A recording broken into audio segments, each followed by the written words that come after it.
முத்தத்துல மாலை கட்டு வெக்கத்தையும் ஓரங்கட்டு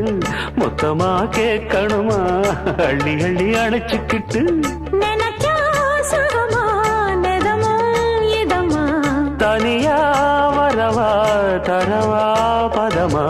கட்டான சரிகப்பட்டு கலந்ததென்ன அழுக்குப்பட்டு எப்போதும் விருப்பப்பட்டு எழுதுங்க பாட்டு பொன்னான உடல் இருக்கு உடலுக்குள்ளே கடல் இருக்கு கண்ணான மாமனுக்கு காடணும் கணக்கு மெதுவா மெதுவா தொடலாம் பொதுவா கோழி கூவும் நேரத்துல கோலம் போட்டு பார்க்கலாமா நல்ல நாதஸ்வரம் ஊத வச்சு மேளம் தட்டி கேட்கலாமா அட கேட்காத சங்கதி எல்லாம் கேடு அப்படி பார்க்காத இன்னைக்கு நல்ல